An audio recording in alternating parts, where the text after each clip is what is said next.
Transition element के chapter से जो MCQs NMDK 2020 में आया था, उस MCQs का स्टेटमेंट देखिए। कहते हैं कि electronic configuration of chromium proton number 24 is, कौन सा ऑप्शन सही है? नीचे 4 ऑप्शन दिए A, B, C, D।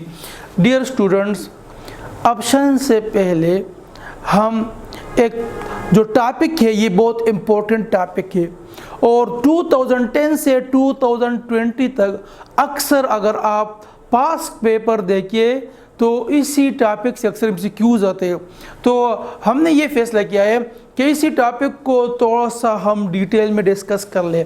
Student, एक बात ये भी है, अक्सर जो पंजाब बोर्ड है, federal board, KPK board, Sindh Balochistan board, इसी टॉपिक से वो शॉर्ट क्वेश्चन बनाते हैं। तो शॉर्ट क्वेश्चन भी इसका इम्पोर्टेंट है। तो ये जो हमारा टॉपिक है ये पूरा डिटेल के साथ हम पढ़ते हैं। तो टॉपिक से पहले देखिए स्टूडेंट्स, अगर हम इधर गौर से देखिए, हमारे पास देखिए 3D और 3D मीन ये ट्रांजिशन एलिमेंट्स हमारे पास रिलेटेड है D ब्लॉक एलिमेंट से।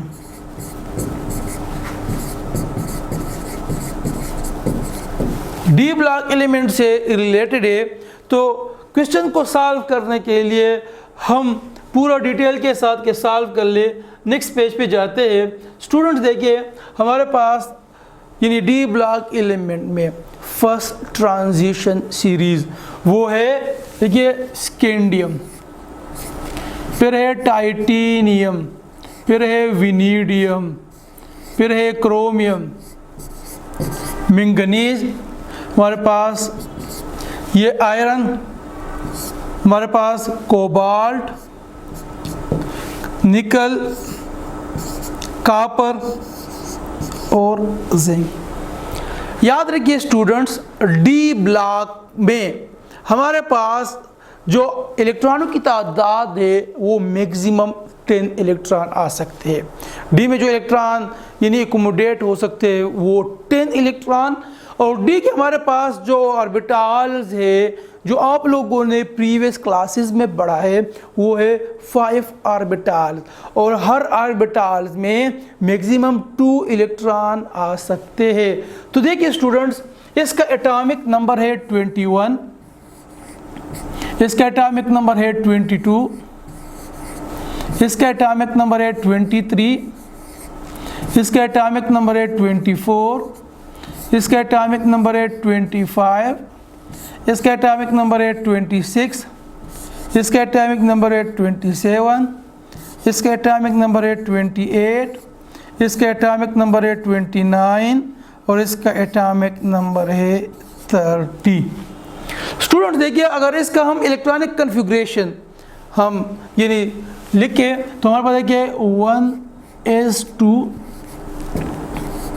2s2, 2p6, 3s2, 3p6, इधर हमारे पास आ जाता है 4s। यानी या सिंपल देखिए स्टूडेंट्स, हमारे पास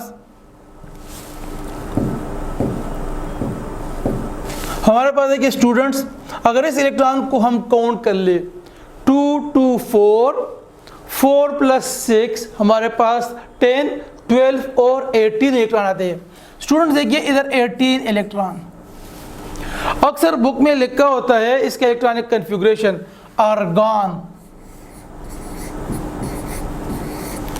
आर्गन कोड लिखते हैं कि जो आर्गन का एटॉमिक नंबर है 18 इधर तक, यानी आर्गन और स्कैंडियम क्या क्या है, सेम है, 18 एटॉमिक नंबर आर्गन का, इधर स्कैंडियम का जो इलेक्ट्रॉनिक कन्फिगरेशन है वो 18 इधर तक।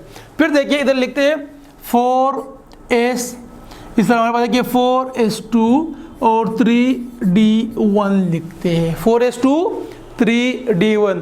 तो 18 + 2 इलेक्ट्रॉन 20 और 21, इसका एटॉमिक नंबर क्या है 21। तो अपना टाइम बचाने के लिए तो आप इस तरह लिख सकते हैं कि इधर देखिए आप लिखे आर्गन ये मैं बात कर रहा हूँ टाइटेनियम के लिए। अभी देखिए आर्गन 4s2 और 3d2 आप लिख के, फिर इसके लिए देखिए विनिडियम के लिए आर्गन 4s2 3d3 लिख के। अभी देखिए क्रोमियम के केस में इलेक्ट्रॉन जो एमसीक्यूज था 2020 का वो इससे रिलेटेड था। हम ये एक्सपेक्ट कर रहे थे कि हमारे पास देखिए इधर आना चाहिए आर्गन 4s2, इधर देखिए 3d4। हम ये एक्सपेक्ट कर रहे थे स्टूडेंट्स।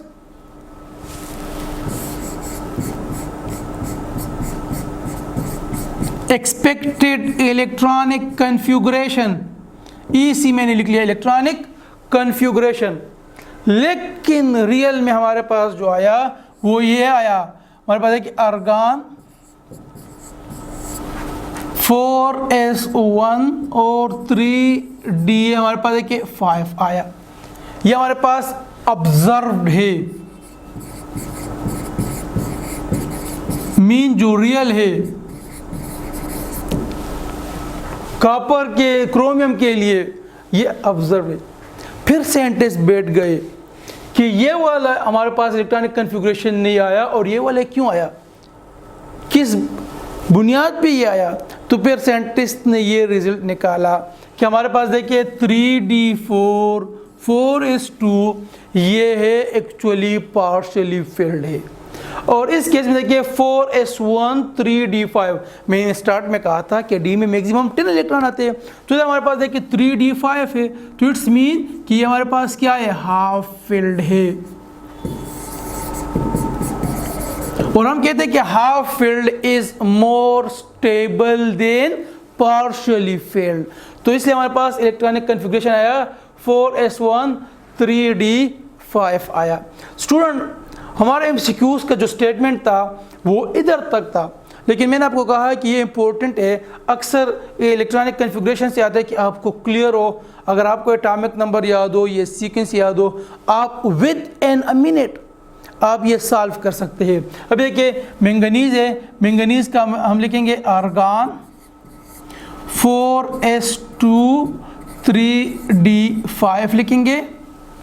फिर देखिए इसके लिए लिखेंगे आयरन के लिए आर्गन 4s2 3d6। फिर देखिए कोबाल्ट के लिए आर्गन 4s2 3d7 लिखेंगे। निकल के लिए हम लिखेंगे आर्गन 4s2 3d8 लिखेंगे। जो इम्पोर्टेंट केस है स्टूडेंट्स याद रखने की, वो कॉपर से भी रिलेटेड है। हम ये एक्सपेक्ट कर रहे थे कि इधर हमारे पास आर्गन 4s2 3d9 आना चाहिए था, लेकिन हमारे पास 4s2 3d9 नहीं आया, बल्कि हमारे पास आया आर्गन 4s1 3d10 आया, जो रियल में ऑब्जर्व किया गया है।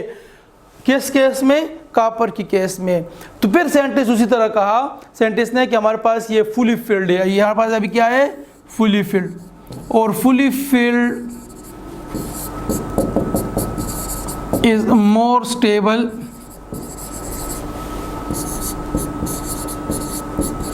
More stable then partially field.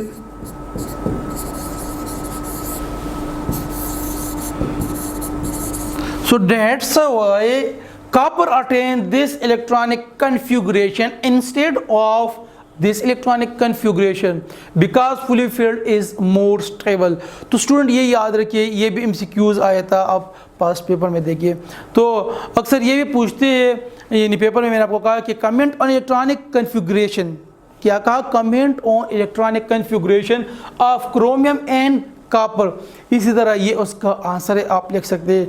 अभी हमारे पास का क्रोमियम के लिए आया था 4s1 3d5। अभी हम जाते हैं अपने MCQs की तरफ कि कौन सा वाला ऑप्शन सही है। तो अभी देखिए हमारे पास उधर हमने देखा कि 3d4 4s2, ये टोटली रॉन्ग है। शॉर्ट ट्रिक बताता हूँ, क्योंकि 3d4 अर्गान तक इलेक्ट्रॉनिक कन्फिग्रेशन सेम रहता है, 18 इलेक्ट्रॉन। 18 + 4 हमारे पास देखिए 22 और हमारे पास 4s2, क्योंकि हमारे पास 4s1 था और 3d5 था, हाफ फील्ड था। तो हमारे पास देखिए ये भी रॉन्ग, अभी देखिए ये भी रॉन्ग है। क्यों रॉन्ग है? क्योंकि 4s2 3d5 नहीं आ सकता। अगर इलेक्ट्रॉन को हम यानी काउंट कर ले, गिन ले, तो 18 इलेक्ट्रॉन अर्गान तक, 18 + 5 23 प्लस हमारे पास 25, और उधर क्रोमियम यानी एटॉमिक नंबर क्या मेंशन है 24, ये भी हमारे पास नहीं आ सकता। इस केस में देखिए 3d5 4s1 क्रोमियम ने यह वाला इलेक्ट्रॉनिक ऑटेन किया था, और ये भी हमारे पास रॉन्ग है क्योंकि एटॉमिक नंबर इंक्रीज होता है। तो हमारे पास देखिए करेक्ट ऑप्शन ये है। अच्छा स्टूडेंट्स, कंप्यूटर हमें क्या बतलाते हैं कि कौन सा ऑप्शन उन्होंने सही रखा है? ऑप्शन सी हमारे पास क्या है, करेक्ट है। तो स्टूडेंट्स आप लोगों ने देखा ये ट्रांजिशन एलिमेंट डी सीरीज़ था, फर्स्ट ट्रांजिशन सीरीज़, इसमें 10 इलेक्ट्रॉन है। तो ये टॉपिक बहुत ही इम्पोर्टेंट है, एग्ज़ाम के लिहाज से इम्पोर्टेंट है, हर मेडिकल इंजीनियरिंग टेस्ट के हवाले से।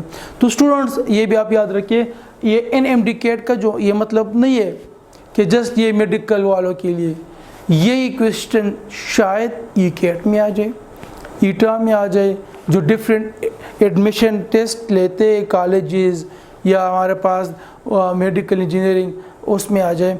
तो पूरा क्वेश्चन आप जो स्टेटमेंट है वो आप देखा करें। तो थैंक यू स्टूडेंट्स, हमारे साथ ही रहने का शुक्रिया।